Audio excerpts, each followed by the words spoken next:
आज हम बात करेंगे एक ऐसे टनल की जिसे इंजीनियर्स दुनिया का 7वां अजूबा भी कहते हैं। ये टनल समुद्र के अंदर करीब 250 फीट नीचे बना है और ये करीब 50 किलोमीटर लंबा है। इस टनल पर समुद्र का इतना प्रेशर है कि अगर गलती से भी इसमें क्रैक आया तो टनल देखते ही देखते पानी से भर जाएगा। फिर से स्वागत है आप सभी का इस चैनल में। आइस एज खत्म होने के बाद इंग्लैंड और फ्रांस के बीच समुद्र की एक दीवार बन गई थी जिसे आज इंग्लिश चैनल के नाम से जानते हैं। इस 33 किलोमीटर के डिस्टेंस को हिस्ट्री में काफी बार पार करने की कोशिश की गई, लेकिन इस इंग्लिश चैनल के टफ कंडीशन की वजह से इसे पार कर पाना बहुत मुश्किल था और यही एक रास्ता था जो इंग्लैंड और फ्रांस को सबसे करीब से जोड़ता था। 1980 के बाद दोनों देशों ने ये डिसाइड किया कि समुद्र के नीचे से एक टनल बनाकर एक शॉर्टेस्ट रूट तैयार करेंगे, लेकिन 38 किलोमीटर लंबा टनल बनाना और वो भी समुद्र के नीचे इंजीनियर्स के लिए एक चैलेंजिंग था। तो आखिर में ये डिसाइड हुआ कि 10 इंजीनियर्स की टीम दोनों देशों की तरफ से इसे तैयार करेगी और इस टनल के सेंटर में इसे कंप्लीट करेगी। इस कंस्ट्रक्शन में टोटल 3 टनल बनेगी और ये दोनों देशों को रेलवे से कनेक्ट करेगी, जिसमें से एक टनल इमरजेंसी के लिए होगा। आखिर 1986 में इस टनल की कंस्ट्रक्शन शुरू कर दी गई, जिसमें ये टनल 50 किलोमीटर लंबी होगी। समुद्र में इसकी लंबाई 33 किलोमीटर रखी गई। इस टनल को बनाने के लिए एक खास टनल बोरिंग मशीन तैयार की गई। इस टीबीएम मशीन की लंबाई 800 फीट और डायामीटर 50 फीट रखी गई। इस टीबीएम मशीन को बनाने की जिम्मेदारी वाशिंगटन की कंपनी रॉबिन्स को दी गई। इन्होंने टीबीएम मशीन के आगे टंगस्टन कार्बाइड के हजारों ब्लेड्स लगाए। इसके आगे लगी हाइड्रोलिक लेग्स इसको आगे की ओर पुश करेगी।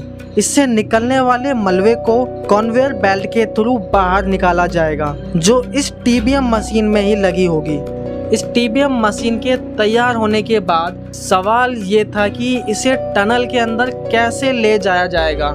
इंजीनियर्स की टीम ने इस मशीन को डिसेंबल करके इसके पार्ट्स को अलग अलग करके टनल तक ले गए और दोबारा से इसे टनल के अंदर असेंबल किए, जिसमें लाखों डॉलर तक खर्चा आया।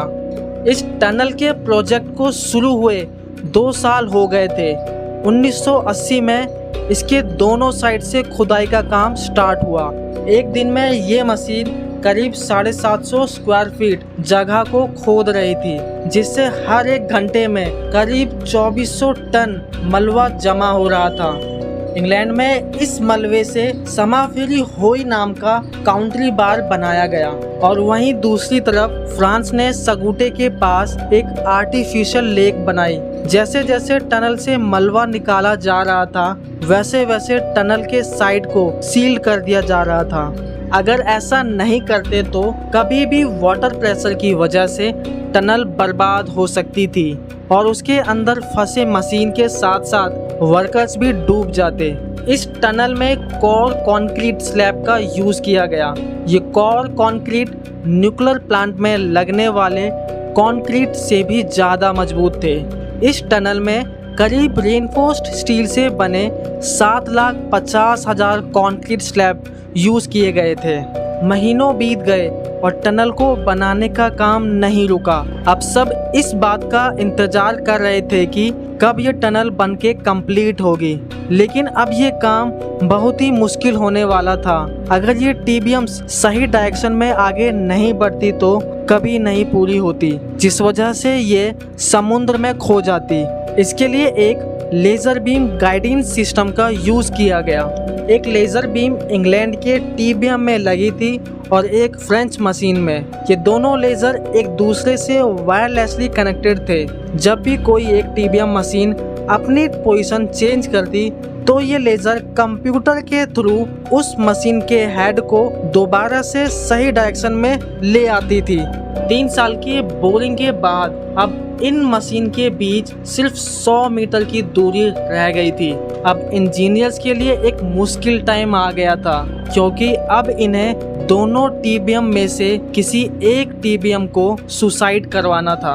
टनल की दोनों साइड से 2 फुट मोटे स्लैब लग चुके थे, जिससे टनल का डायामीटर 50 फीट से 40 फीट हो गया था। इतने डायामीटर से टीबीएम मशीन, जिसका डायामीटर 50 फीट था, उसको वापस बाहर लाना मुश्किल था। इसके लिए सॉल्यूशन निकाला गया, जिसमें इंग्लैंड के टीबीएम मशीन की डायरेक्शन को चेंज करके जमीन में कई 100 फीट नीचे भेज दिया गया।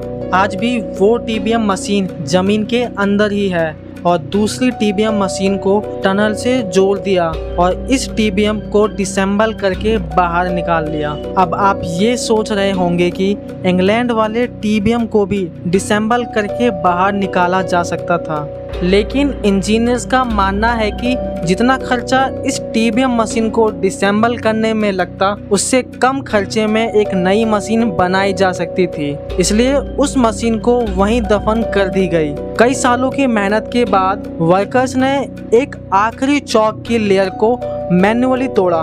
दोनों कंट्री ने अपने अपने फ्लैग को उस टनल से एक्सचेंज किए। ये एक ऐतिहासिक पल था, क्योंकि आइस एज के बाद ये दोनों देश जमीन से जुड़ रहे थे। फिनिशिंग का काम कंप्लीट करने के बाद 6 मई 1994 को इस चैनल टनल को सबके लिए ओपन कर दिया। आशा करता हूँ आपको ये वीडियो भी बेहद पसंद आई होगी। ऐसी और वीडियोस के लिए हमें सब्सक्राइब करना बिल्कुल भी ना भूलें।